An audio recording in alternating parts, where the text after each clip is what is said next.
My mom had just passed. She had gotten me into rescue. I felt I needed to do something with the loss of my mom and try to figure where to put that for good. So I started doing research and started helping out in Texas. After a few years, I decided that I wanted to venture on my own, and that's where we started Biggie Paws. I just saved a little 11-year-old little tiny pitty. She was about to be euthanized. She was heartworm positive. We cannot bring heartworm positive dogs into Wisconsin. So we have to get her treatment in Texas before she can come and be cleared to come into Wisconsin. Welcome back to Tales of Fluff. I'm AJ. And I'm Emily. In this episode, we are going into the world of dog rescue. We talked with the founder of Biggie Paws Rescue, Gina. Biggie Paws is a foster-based rescue that launched in 2020. When the world was upside down and we were stuck in our homes, Biggie Paws was helping as many dogs in need as they could. And for our guest, it started with losing her mom, the one person who first pulled her into rescue work. Grief needed somewhere to go, so she turned it into action. From crowded shelters in Texas to cozy foster homes in Wisconsin, this story is about choosing compassion even when it's hard. We started by asking Gina when Biggie Paws really began and what is the story behind it. Biggie Paws has been open since September of 2020, right in the height of COVID. Craziness, yes, but I'm sure if you guys know, during that time, dogs were we couldn't keep dogs. They were getting adopted faster than we could supply them, which was great. A lot of people had COVID babies. I got inspired to start Biggie Paws as I was working with another rescue. My mom had just passed. She had gotten me into rescue. She used to foster herself, and I felt I needed to do something with the loss of my mom and try to figure where to put that for good.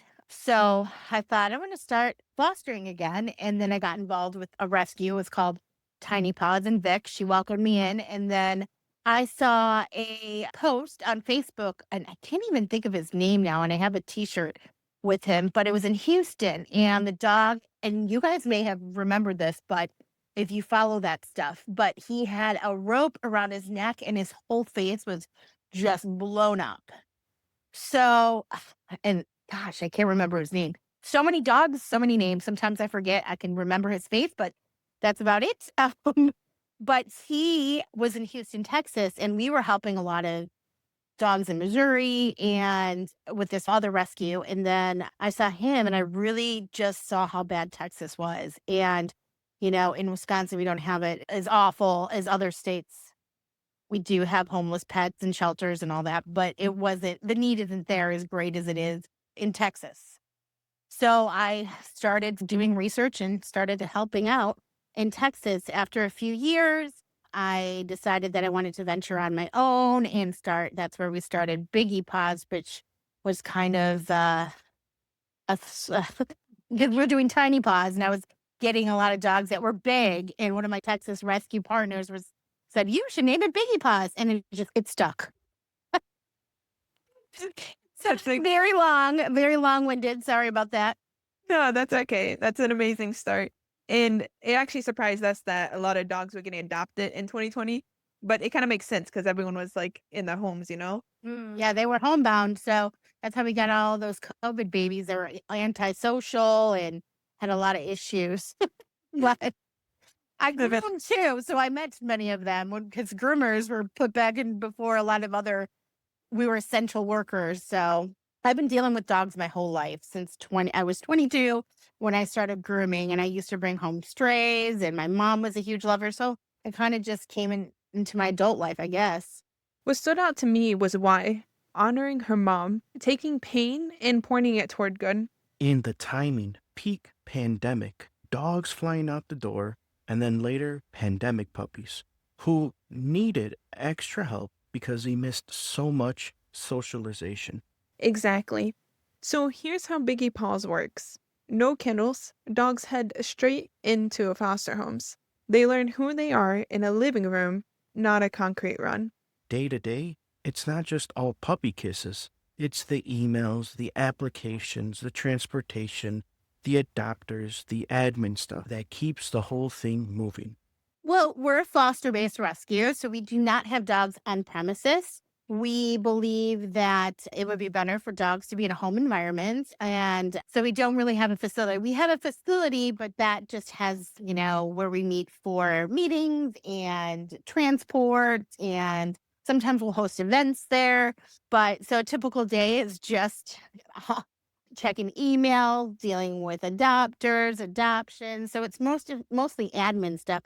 It's not fun where we're feeding the dogs on the daily because they're all in homes, which is really nice. So most people know what they're getting because we are very forthcoming when it comes to the behaviors and what's going on because the fosters get to know them very personally. That's amazing. Yeah, I mean, admin work is very important, and I'm sure that helps out a lot.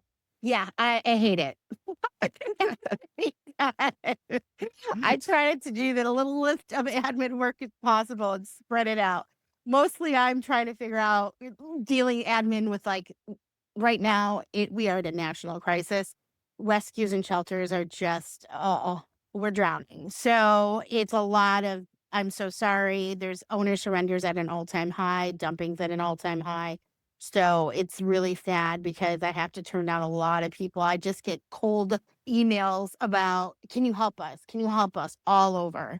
And it's really, really sad. I wish more people would open up their homes to fosters because obviously without the fosters, we can't, continue to save dogs. We definitely learned how important admin work is to the rescue. But what stood out to me was Gina mentioned right now their work is heavy. Owner surrenders are up, dumpings are up, rescues are drowning, as she said. Yes, and it's so sad to hear. Dogs honestly deserve so much better.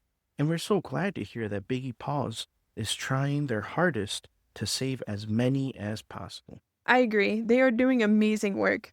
I especially like how they are a foster based rescue. So the dogs they can rescue get to go straight into homes. Exactly. And that actually leads us to our next question. When a new dog arrives, what's the very first thing they do for them? So if a new dog comes off a transport, the foster takes them home. We let them decompress. Where we believe in the 3-3-3 rule, which is 3 days to decompress. I think it's 3 weeks to start feeling comfortable. And then 3 months is when they start feeling like they're at home. Sometimes it's sad. We do have dogs that sit for months. Adoptions are slower now. As we know, the economy is kind of an uproar. That's why dogs are getting dumped in shelters. So we believe that these dogs need to decompress. It's the most important thing. They're on a long journey from Texas. They don't know, their whole lives have changed. So we make sure it's important that they get home quickly, decompress, go potty. We always make sure there's a slip lead on the dog at all times so they eat and drink and rest. So that's the most important. And then we let them do that for a couple days until they start feeling comfortable. Some dogs, they're comfortable right out the gate where they're like, "What?" No, they don't care. But we do try to make sure that they get that decompression because it is very important. I can see how that's important. And it's also nice that you guys, you mentioned some of the disadvantages of it, but also it's nice that you guys have where your dogs go into foster care. I feel like that home environment for dogs is really beneficial. Definitely with new adopters, I feel like they already have that like home feel, so it's easier to Yes, transition. absolutely. Yes. And they know if they're potty trained, what their quirks Exactly. are. I mean, obviously, sometimes dogs in different environments, and we do meet and greets. So they get to meet the dog before they fully make a decision if they want to adopt the dog, which is nice. Yeah, definitely. I absolutely love the 3-3-3 rule. 3 days to decompress, 3 weeks to feel safe, 3 months to truly settle. Potty break, food, water, and rest. No overdoing it, just taking it easy. Yes, and I think this is an awesome way to go about it. Dogs can be scared or worried about what is happening since it is a new environment for them. So that slow lead into getting them settled in is truly amazing. Absolutely. Now, Biggie Paws also helps rescue dogs out of Texas. So we asked Gina if she had ever walked into a high risk shelter and saved a dog whose clock was almost up. Those are always the best. when you get there in the nick of time. It's really great. We haven't gone into a shelter because obviously we pull from Texas, but our partners, we have quite a few people that we work with that we trust. I just saved a little 11-year-old, like a what is it? A little tiny pity, like a bully pity little girl. She was about to be euthanized. She was heartworm positive. We cannot bring heartworm positive dogs into Wisconsin. So one of my rescue partners, it was like a three-part process. The woman saw her. She was a Corpus Christi Renee. She's awesome. She's just an individual rescuer that's tried to help as many dogs as possible. She doesn't even have a rescue, but she is definitely a rescuer. So she went all the way from we saved her because I tagged her. I was like, okay, we have a spot for her. So we have to get her treatment in Texas before she can come and be cleared to come into Wisconsin. We do have fosters in Illinois. Wisconsin has a no heartworm into Wisconsin. So, but we do have fosters in Illinois, but it was just easier to have her done there. It's cheaper. My other rescue partner, she drove, I don't know how many hours. Texas is huge. So she went from like the tip of the southern to El Paso, like all the way. I don't know. I think it was like 16 hours maybe to get her to the other rescuer to have her heartworm treatment done, which was so great because she's a senior and she looked terrible. So this is the most recent one that comes to mind. So it takes a village for sure. So me just saying yes, there's so many other moving parts in it. And now Lucy is doing great. And yeah, it's pretty rewarding for sure, knowing that we're able to save her in the nick of time. She didn't have much time left, but this happens too much for my liking because we cannot save them all, which is heartbreaking. I always say my job will be done when there's no other dogs to save. And my worst fears are coming true with low adoption rates, too many dogs, and getting bad. It's getting worse. Yeah, we're gonna have to get you a Superman cape because you came in at the last second to save Lucy. That's amazing.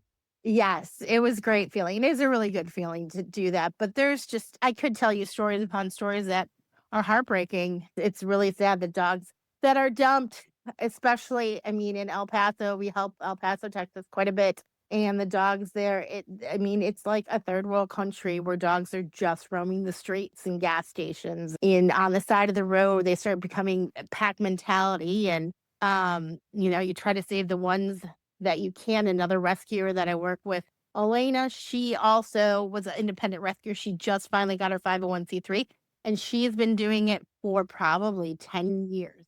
And I was helping her, not even knowing I was helping because the rescue I was helping for many years was helping her get her dogs out. That's what they say. Go up north. They always want to bring the dogs up north because they know that they're going to have a better life than being adopted in Texas. Yeah, no, I'm sure they appreciate the nice fall up here rather than down south. Probably. I know. It's hot. I can't even tell you how many husky German shepherds are there, which is crazy. We've gotten quite a bit. So I'm sure they love it here in Wisconsin. What an incredible rescue to hear about Lucy. Being 11-year-old heartworm positive in Texas, just out of time. And yet, even with a few obstacles that they faced when they were bringing her up north, they didn't give up. They made sure she got to a safe place. And that is true dedication. It really is. It would have been easy for her to just give up on Lucy, but she didn't. She kept going until Lucy was safe, and now Lucy is doing great, which is the outcome we all love to hear. We truly do. Now, it being a rescue, we are sure some dogs arrive fearful. So we asked Gina, has she ever had a dog come in fearful, but after spending time with her and the team, leave confident and happy? We do have quite a few fearful dogs that come in. And oddly enough, it goes opposite. Sometimes they're fine. And then after the decompression, you think they're okay and they revert. And then they start exhibiting symptoms after they feel comfortable after that decompression when they get over being scared. But we do have an awesome trainer. Her name is Beth. And she has Harvey Dog Training Company. If anyone's looking for a trainer, she's amazing. She helps us. Sometimes you can't rehabilitate. The damage is done. Those are the worst stories that we come across. But when we can help them, and a lot of times it's the adopters calling and saying, hey, this dog has this and I can't do it anymore. a lot of times when they're adopted out as a puppy. So those are disheartening, but the ones that we can help, we've helped quite a few. It's very rewarding knowing I have a few that were dog aggressive, people aggressive that now are living with 2 dogs. Those are the best, but without the help of trainers, we couldn't do that alone. You know, it was interesting to hear how some dogs are not that fearful at first, but once they get comfortable, they sometimes revert and start showing different sides of their personality. Which, I mean, it's completely understandable because everything is new to them. It makes sense. Sometimes it takes extra time with the dog before seeing the whole personality. But I like that even with fearful dogs who may show negative behavior, they don't give up on them. They work with a trainer to help them get on the right path. And as she said, it works. She has so many success stories. So it really shows how putting in the effort can give a dog a second chance. Now, our next question was about fosters, because we know that they can make a huge difference when it comes to rescuing dogs. So we asked which foster placement moved her the most, and what did the family do that made the difference? Oh, there's so many. We have so many great fosters. We have fosters that open their homes every single month to dogs in need. And there is burnout, but I'm trying to think if there are so many good moments with fosters that really do their best to try to, with a fearful dog, but I can't think of any off the top of my head, but I can say that we had a really good group of volunteers. I could say that there was one dog that went into a foster home. Her name was Bailey. And then she was doing really bad and we didn't know what to do. Sometimes just moving the dog to a different environment and different foster makes the difference. And this was the case with this dog, Bailey. She was at one of the director's house, not doing well, being very resource guarding, defensive, very not good. So we moved her to another foster home. We had assessment done, and this other foster, Jackie, did wonderful with her, and she's adopted and living great. Was a total transformation. So it amazes me that these fosters take in dogs that they know could be potentially a risk. There's some risk involved. Obviously, with fostering, always there's a risk involved. And then she went to live with and is being spoiled rotten. So that's amazing because we were thinking if we had to send her back to Texas, we didn't know what to do with her. So that's probably one of the most recent best stories that I can think of off the top of my head. It's amazing to hear that Bailey's doing so good. Yeah, Now, she's spoiled. Only dog and very spoiled. Bailey's story had such an amazing outcome, and it shows that the right home for the dog can make all the difference. Yes, her story was amazing, and fostering is obviously an amazing way to help. But we know not everyone can foster. So we asked if someone wants to help but can't foster, what else can they do? We always, us personally, our rescues, always looking for volunteers for events. We don't ever have enough people to man events, which is just being there, talking to people. Also, we need admin work done, posting on Facebook. If anybody has a couple hours of free time at night and they want to help with our any kind of, we do posters if they're good at marketing stuff or making if they're a graphic designer, there's so many ways that they can help volunteer without fostering. I can go on and on thinking of things, but mostly it's admin work, the fun stuff, and then events, which are so much fun anyway. We love doing as many events as we can to get these dogs seen. Sometimes it makes a difference getting them adopted. Those were amazing additional ways anyone who wants to help can, even if they're not fostering. Absolutely. Every little bit of help counts. For our next question, we wanted to go more into dogs, but not just any of them, the senior intakes, and what makes them different from other intakes. The answer may just surprise you. Medical bills? No, I'm just kidding. The senior intake. I don't know. I'm a sucker for a senior. I love it. I know that they've spent their lives usually with a human or whatever, and I just love to see them spend their golden years happy. So there's not really any difference in a senior intake than there is with a younger dog or puppy. They each come with their own. issues or not issues. I don't know what word to use for that, but their own set of problems or solutions, or I don't even know how to say it, but they all come with their own unique set of procedures, I guess, because puppies can have ailments, so can seniors. But usually before we get them, they get vetted. So a lot of times we know what's going on before they get here, unless you have an unexpected parvo or distemper or some kind of outbreak. But typically, seniors, there's not a lot. We've rescued quite a bit of seniors, and there's really nothing different outside of maybe they have a little more arthritis and they have to be put on some kind of glucosamine or whatever. But yeah, I think it's pretty much the same. Maybe a little more love and THC and not rough handling. Definitely. I think the older our dogs get, we appreciate more and more the older and senior dogs. I know. I love them. I love grooming them. I love saving them because it's not fair that they get overlooked. So we're always happy. We can help. You know, it was interesting that they're really not that much different. Maybe a little more medical bills or no rough handling. But the bottom line, you are getting them during their golden years when they need the love and care the most. Yes, and as she mentioned, she loves seeing them spend those golden years happy. And I think that's what it's all about. Giving a dog, even a senior dog, a happy, healthy life, regardless of how long they have left. I couldn't agree more. Now, even though Biggie Paws is a foster based rescue, we were curious, have they ever seen a dog wait for their owner to return after being surrendered? I have not witnessed that. I think rescuers who we've dealt with, we've taken a dog that stayed in the spot for 3 weeks, probably where they were dumped. Our job is a little bit easier than it is for the actual rescuers who we get them from because they deal with all the ticks, fleas, worms, issues that come across, pulling a dog off the street, that kind of thing, wondering, not knowing any history of the dog. So we're lucky when we get these animals that we kind of have a backstory and they've been with the rescuer already. So we know a lot of information before we get them. But when we pull from the shelter, that's a different story.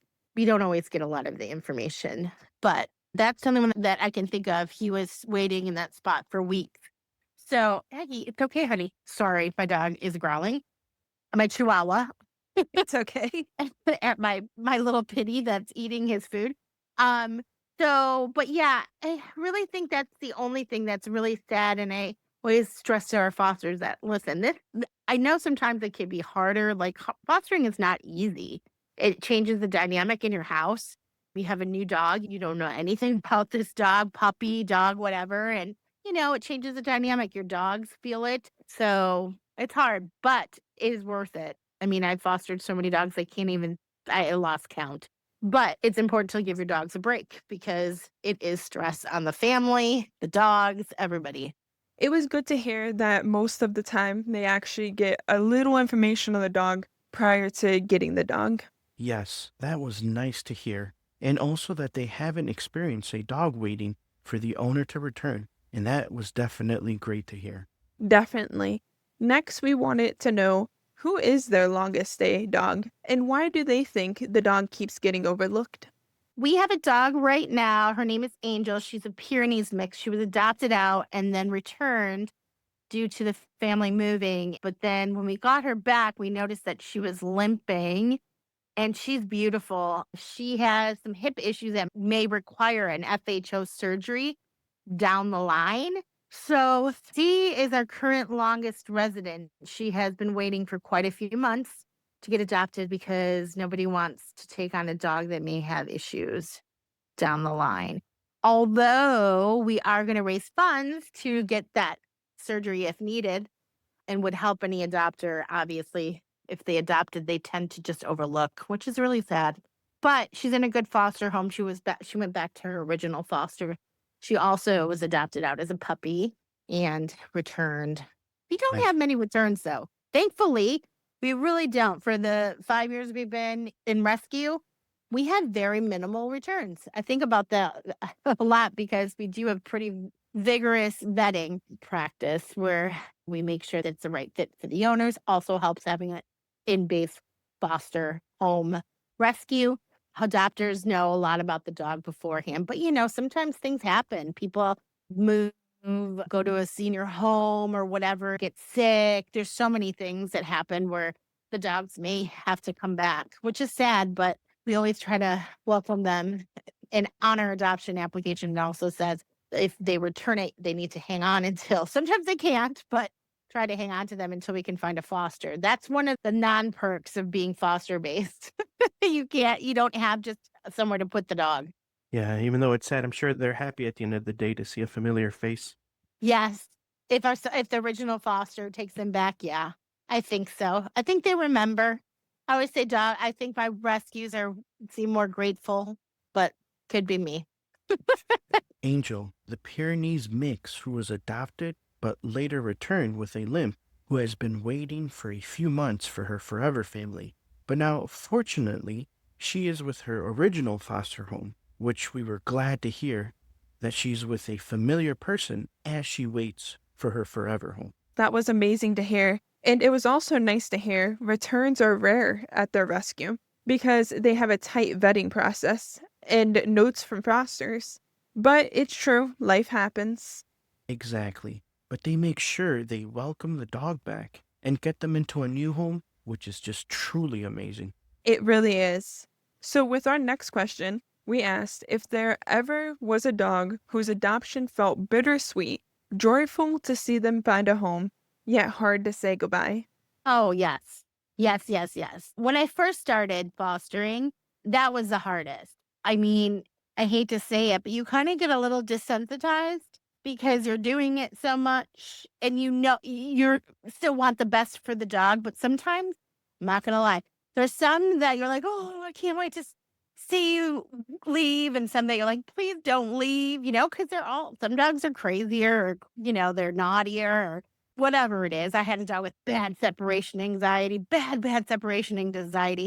and caused chaos in my home and got adopted and did not have separation anxiety in the adopter's home.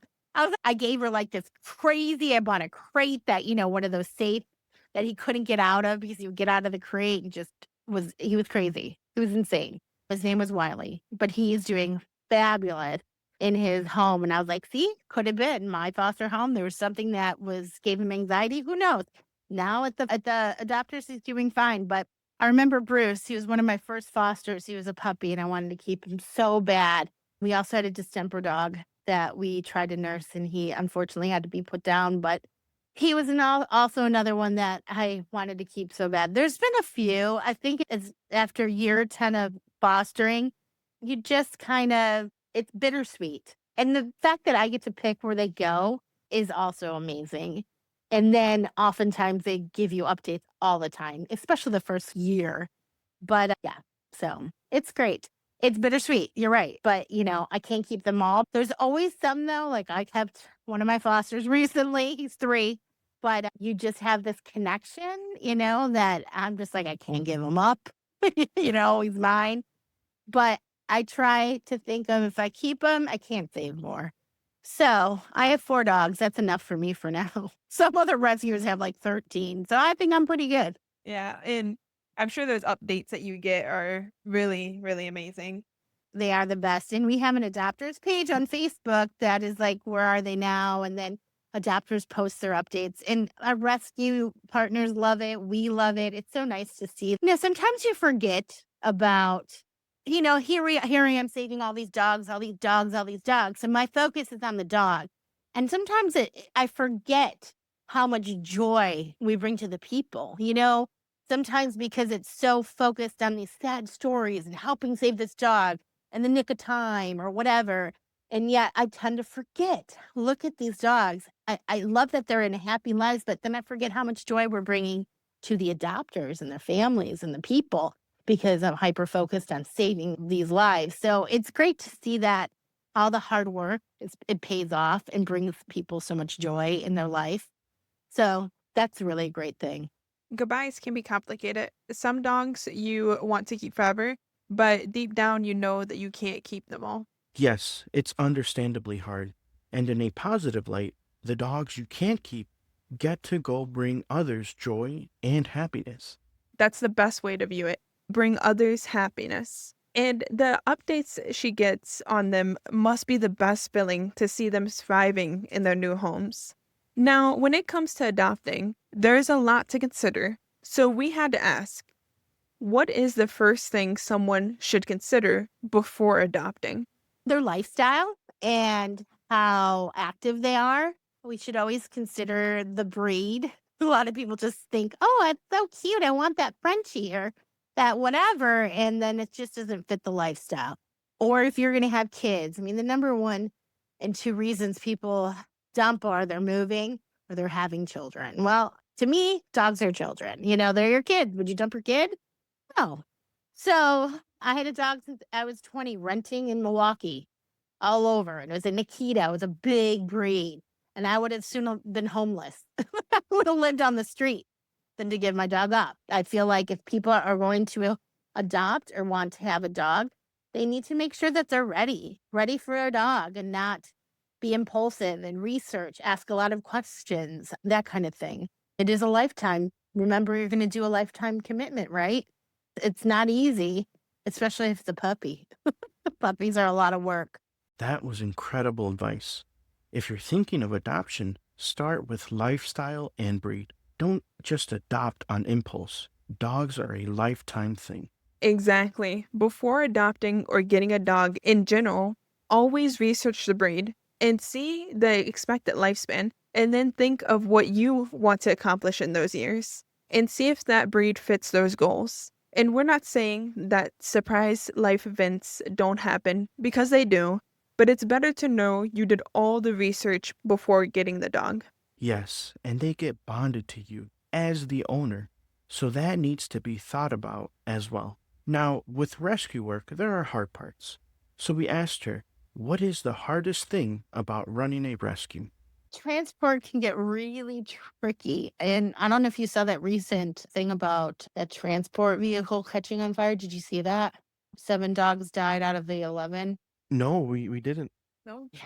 It just happened. It's really tough. I mean, we do help locally. We do. Not as much as in Texas, but we do help locally when we can. We helped this 11-year-old Phoebe who was living out of a car in Kenosha. So we helped her. So we do help, but Texas, it's scary, like you have to start to like you trusting this person that you don't know from Adam, right? Bring these dogs across the state for, what is it, 24 hours it takes to get from Texas to Wisconsin.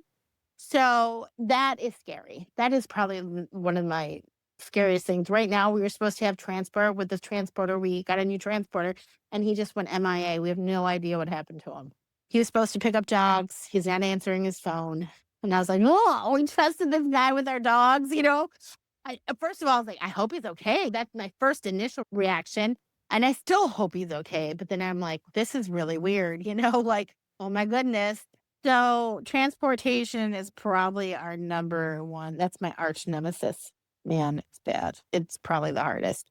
That's interesting. I wouldn't even have thought that was the hardest part or even the harder part. You don't really think about that when it comes to dog rescuing. No, you think of, I mean, obviously the hardest part is, having to say goodbye to a dog that's sick. That's terrible. Parvo puppies, stuff like that. But honestly, transport is probably one of my scariest. And let's say, I know, I never thought I would say that either. But yes, obviously the go-to would be the hardest part is losing a dog, obviously. But when you're talking about the nitty-gritty stuff, it's transportation. That's really hard too. We were surprised to hear that transport is the hardest part, but it makes sense. Trusting a stranger with a van full of dogs for 24 hours is no joke. Not at all. And she mentioned a transporter went MIA, another transporter elsewhere caught fire. It's the part no one sees or really thinks about, but can be stressful and scary. Absolutely. And they still help locally too, like Phoebe, an 11-year-old dog living out of a car in Kenosha. And with helping so many dogs in need, both locally and in Texas, we wanted to know, what are some challenges Gina faces owning and operating Biggie Paws? Oh, well, money. Fosters and funds, that is the two And even volunteers, honestly. I mean, I always joke around and say we really work on a skeleton crew. We do. Like, there's 3 of us, 4 of us to do the majority of everything, and it's tireless nights and days, and, it's I have 2 full I work full-time, and then I have rescue full-time. A lot of people just do rescue full-time, and I've always had to work. But so, yeah, fosters and funds, those are probably the 2 hardest things, and I wish everyone would try just to foster one time, just once, do it once and see you saved a life. If you love animals, just try it one time. What's needed most? Fosters and funds, plus hands-on for events, admin, and more. Biggie Paws runs on a tiny crew doing big work. Big work indeed. So, you might be thinking that you want to start something like Biggie Paws, and we completely understand that their work is inspiring. So, we asked, what advice would she give to someone wanting to start a rescue themselves? Go talk to local rescues and shelters in your area. Really see what it takes, what's going on. I mean, I wish that I did that. Just kidding. I don't. I'm just teasing. But yes, I was like, I could do this. I'm going to open my own rescue. And then you realize how hard it is, because your heart's in it to help animals, right? You want to help dogs. You want to save lives. You want to help kittens, whatever, gerbils, hamsters, anything. But then there's, a lot of work, but it is worth it. If you really want to help a dog, like I said, foster a dog, save a dog, volunteer your time, go walk dogs at the shelter. That may be the only opportunity they have ever had. Like, they don't get walks, There's so many things that people can do if they really want to. They just have to do the research, Go to your shelters. A lot of people walk dogs at shelters and help at rescues and, see if if that's something you truly want, see if you like it. Do a little research. Want to start a rescue? Volunteer first. Walk the dogs. Do the spreadsheet stuff. If it still pulls at you, start before you feel ready and keep learning as you go. That's a wrap for this episode. A big thank you to Biggie Paws for taking the time to talk with us about their amazing work they do with rescuing dogs in need. We hope you guys enjoyed this episode, and thank you to each and every one of you who watch our episodes. We see you and we appreciate you.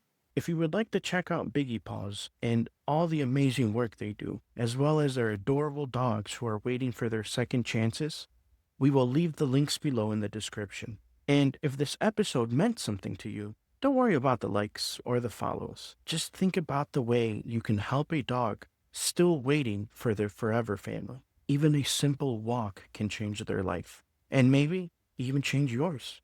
Until next time, remember, you might not be able to save them all, but you can give even just one a chance at the cuddles, treats, and love every dog deserves.